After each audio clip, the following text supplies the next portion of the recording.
नमस्कार। स्वागत करुछि आपणकु ओडिया साहित्य संस्कृति चैनल को।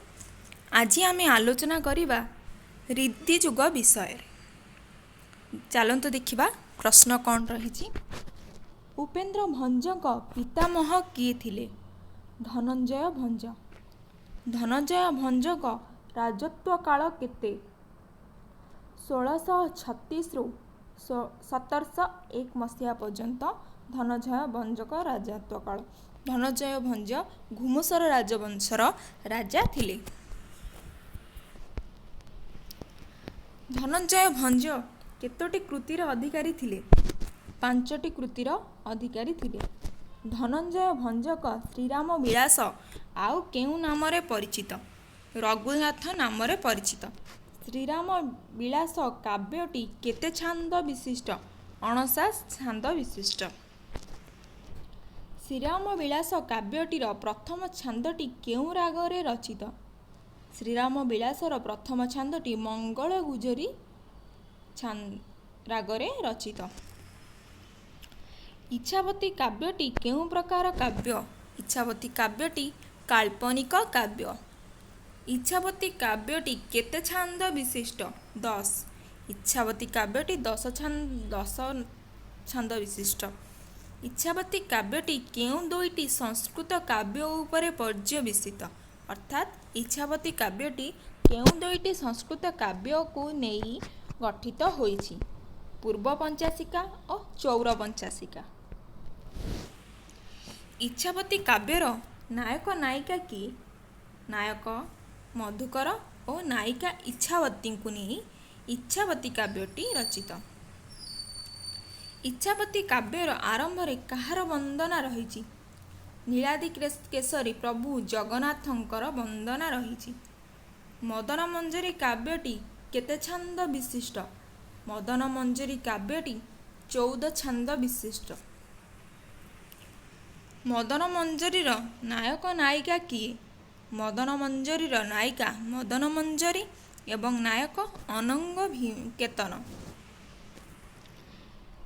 मदन मंजरी काव्यर आद्य वंदना केउ देवतांक ठारू आरंभ होईछि? रथारूढ़ जगन्नाथंक ठारू आरंभ होईछि। अनंग रेखा केते छांद विशिष्ट? अनंग रेखा 25 छांद विशिष्ट एक रचना। रसकल्लोल काहार रचना? रसकल्लोल समस्ते जानती दीनकृष्ण दासंकर रचना। दीनकृष्ण दास केउ राजांक समसामयिक बोली मत मिले? गजपति दिव्यसिंह देवंकर समसामयिक बोली मत मिले। रसकल्लोल केउ अक्षर आदि नियमरे रचित? क अक्षर आदि नियमरे रचित। रसकल्लोल काव्य केउ प्रसंग को नहीं वर्णना करा जाइछि? रसकल्लोल काव्य राधाकृष्ण प्रेमलीला को नहीं वर्णना करा जाइछि। भूपति पंडित केउ समयर बोली मत मिले? भूपति पंडित 1650 परवर्ती कालर बोली मत मिले। भूपति पंडितंकर अनिविद्य सृष्टि कौन? प्रेम पंचामृत। उपेन्द्र भंज केउ राजवंशर अटंती? उपेन्द्र भंज घुमुसर राजवंशर अटंती। उपेन्द्र भंजक जीवन काल केउ समयर बोली मत मिले? 1670 रु 1720 मध्यरे बोली मत मिले। उपेन्द्र भंजकर केतोटी गीतिकार उदाहरण दियो? उदाहरण छपोई, गाहा, दोहा, चौपदी। उपेन्द्र भंज बहुगुड़िए काल्पनिक काव्य, पौराणिक काव्य, गीतिका रचनार अधिकारी। सेथिमध्यरु छपोई, गाहा, दोहा, चौपदी अन्यतम। चौपदी मध्य एक गीतिका अटे। उपेन्द्र भंजक पौराणिक काव्यर उदाहरण दियो? सुभद्रा परिणय, अबना रसतरंग, रहस्यलीला, कला कौतुक। उपेन्द्र भंजक केतोटी काल्पनिक काव्यर उदाहरण दियो? चित्रलेखा, मुक्तावती, प्रेमलता, कलावती, शोभावती। उपेन्द्र भंजक केतोटी आलंकारिक काव्यर उदाहरण दियो? उत्तर छांदभूषण और रसपंचक। ଭଗବତୀ କାବ୍ୟର ନାୟକ ନାୟିକା କିଏ? ନାୟକ କେରଳର ରାଜା କୁସୁମସ୍ୱର ଓ ପଦ୍ମାବତୀଙ୍କ କନ୍ୟା ଭଗବତୀଙ୍କ ପ୍ରେମ କାହାଣୀ। ନାୟକ ହେଉଛନ୍ତି କେରଳ ରାଜା କୁସୁମସ୍ୱର ଓ ନାୟିକା ହେଉଛନ୍ତି ପଦ୍ମାବତୀଙ୍କ କନ୍ୟା ଭଗବତୀ। ରସିକ ହାରାବଳୀ କାବ୍ୟ କେତେ ଛାନ୍ଦ ବିଶିଷ୍ଟ? 15 ଛାନ୍ଦ ବିଶିଷ୍ଟ। ରସିକ ହାରାବଳୀ କାବ୍ୟର ପଦ ସଂଖ୍ୟା କେତେ? 365। ରସିକ ହାରାବଳୀରେ କେଉଁ ଅଳଙ୍କାର ବ୍ୟବହୃତ ହୋଇଛି? ରସିକ ହାରାବଳୀରେ ରୂପକ, ଯମକ, ବିରୋଧାଭାସ ଇତ୍ୟାଦି ଅଳଙ୍କାର ବ୍ୟବହୃତ ହୋଇଛି। ରସିକ ହାରାବଳୀ ରଚନା ପୂର୍ବରୁ ସେ କେଉଁ ଉପାଧି ପାଇଥିଲେ? ଉପେନ୍ଦ୍ର ଭଞ୍ଜ ରସିକ ହାରାବଳୀ ରଚନା ପୂର୍ବରୁ ବୀରବର ଉପାଧି ପାଇଥିଲେ। ଉପେନ୍ଦ୍ର ଭଞ୍ଜଙ୍କ ପ୍ରେମ ସୁଧାନିଧି କେଉଁ ପ୍ରକାର କାବ୍ୟ? କାଳ୍ପନିକ କାବ୍ୟ। ପ୍ରେମ ସୁଧାନିଧି କାବ୍ୟଟି କେତେ ଛାନ୍ଦ ବିଶିଷ୍ଟ? 16 ଛାନ୍ଦ ବିଶିଷ୍ଟ। ପ୍ରେମ ସୁଧାନିଧିରେ କେଉଁ ରସ ବ୍ୟବହୃତ ହୋଇଛି? ଶୃଙ୍ଗାର ରସ। ଉପେନ୍ଦ୍ର ଭଞ୍ଜଙ୍କ ଲାବଣ୍ୟବତୀ କାବ୍ୟଟି କେତେ ଛାନ୍ଦ ବିଶିଷ୍ଟ? ଉପେନ୍ଦ୍ର ଭଞ୍ଜଙ୍କ ଲାବଣ୍ୟବତୀ କାବ୍ୟଟି 48 ଛାନ୍ଦ ବିଶିଷ୍ଟ। ଲାବଣ୍ୟବତୀ କାବ୍ୟର ଚତୁର୍ଥ ଛାନ୍ଦର ନାମ କ'ଣ? ବେଶ ପେଶଳ।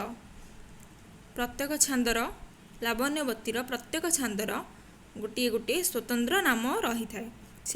ସେଥିମଧ୍ୟରୁ ଚତୁର୍ଥ ଛାନ୍ଦର ନାମ ବେଶ ପେଶଳ। ଲାବଣ୍ୟବତୀ ଊନବିଂଶ ଛାନ୍ଦର ନାମ କ'ଣ? ଅନୁନୟ ଲେଖ ଛାନ୍ଦ। ଉପେନ୍ଦ୍ର ଭଞ୍ଜଙ୍କ କେଉଁଟି କୃଷ୍ଣଲୀଳା ବିଷୟକ ରଚନା? କୁଞ୍ଜ ବିହାର। କୁଞ୍ଜ ବିହାର କେତେ ଛାନ୍ଦ ବିଶିଷ୍ଟ ରଚନା? 7 ଗୋଟି ଛାନ୍ଦ ବିଶିଷ୍ଟ ରଚନା। ଉପେନ୍ଦ୍ର ଭଞ୍ଜଙ୍କ କେଉଁ କାବ୍ୟଟି କ ଆଦ୍ୟ ଅକ୍ଷର ନିୟମରେ ରଚିତ? ଉପେନ୍ଦ୍ର ଭଞ୍ଜଙ୍କର କଳାକୌତୁକ କାବ୍ୟଟି କ ଆଦ୍ୟ ଅକ୍ଷର ନିୟମରେ ରଚିତ। ଅବନା ରସ ତରଙ୍ଗ କେତେ ଛାନ୍ଦ ବିଶିଷ୍ଟ ରଚନା? 12 ଗୋଟି ଛୋଟ ଛୋଟ ଛାନ୍ଦରେ ରଚିତ ରଚନା। ଉପେନ୍ଦ୍ର ଭଞ୍ଜଙ୍କ କେଉଁ କାବ୍ୟଟି 34 ବର୍ଣ୍ଣକୁ ଆଦ୍ୟରେ ରଖି ରଚିତ? ଉପେନ୍ଦ୍ର ଭଞ୍ଜଙ୍କର ଛାନ୍ଦଭୂଷଣ କାବ୍ୟଟି 34 ବର୍ଣ୍ଣକୁ ଆଦ୍ୟରେ ରଖି ରଚିତ। ଛାନ୍ଦଭୂଷଣ କାବ୍ୟଟି କେତେ ଛାନ୍ଦ ବିଶିଷ୍ଟ? 34 ଛାନ୍ଦ ବିଶିଷ୍ଟ। କୋଟି ବ୍ରହ୍ମାଣ୍ଡ ସୁନ୍ଦରୀ କାବ୍ୟଟି କେତେ ଛାନ୍ଦ ବିଶିଷ୍ଟ? କୋଟି ବ୍ରହ୍ମାଣ୍ଡ ସୁନ୍ଦରୀ କାବ୍ୟଟି 35 ଛାନ୍ଦ ବିଶିଷ୍ଟ। କୋଟି ବ୍ରହ୍ମାଣ୍ଡ ସୁନ୍ଦରୀ କାବ୍ୟର ନାୟକ ନାୟିକା କିଏ? କୋଟି ବ୍ରହ୍ମାଣ୍ଡ ସୁନ୍ଦରୀ କାବ୍ୟର ନାୟକ ହେଉଛନ୍ତି ପୁଷ୍ପକେତୁ ଓ ନାୟିକା କୋଟି ବ୍ରହ୍ମାଣ୍ଡ ସୁନ୍ଦରୀ। ସ ଆଦ୍ୟ ଅକ୍ଷର ନିୟମରେ ଉପେନ୍ଦ୍ର ଭଞ୍ଜଙ୍କ କେଉଁ କାବ୍ୟ ରଚିତ? ସ ଆଦ୍ୟ ଅକ୍ଷର ନିୟମରେ ଉପେନ୍ଦ୍ର ଭଞ୍ଜଙ୍କର ସୁଭଦ୍ରା ପରିଣୟ କାବ୍ୟଟି ରଚିତ। ସୁଭଦ୍ରା ପରିଣୟର ବିଷୟବସ୍ତୁ କ'ଣ? ଅର୍ଜୁନ ଓ ସୁଭଦ୍ରାଙ୍କ ଉପାଖ୍ୟାନ। ସୁଭଦ୍ରା ପରିଣୟ କାବ୍ୟଟି କେତେ ଛାନ୍ଦ ବିଶିଷ୍ଟ? 17 ଛାନ୍ଦ ବିଶିଷ୍ଟ। ଉପେନ୍ଦ୍ର ଭଞ୍ଜଙ୍କ ରାମଲୀଳାମୃତ କାବ୍ୟଟି କେତେ ଛାନ୍ଦ ବିଶିଷ୍ଟ? ଉପେନ୍ଦ୍ର ଭଞ୍ଜଙ୍କ ରାମଲୀଳାମୃତ କାବ୍ୟଟି 14 ଛାନ୍ଦ ବିଶିଷ୍ଟ। ସୁବର୍ଣ୍ଣରେଖା କାବ୍ୟଟି କେତେ ଛାନ୍ଦ ବିଶିଷ୍ଟ? ସୁବର୍ଣ୍ଣରେଖା କାବ୍ୟଟି 5 ଛାନ୍ଦ ବିଶିଷ୍ଟ।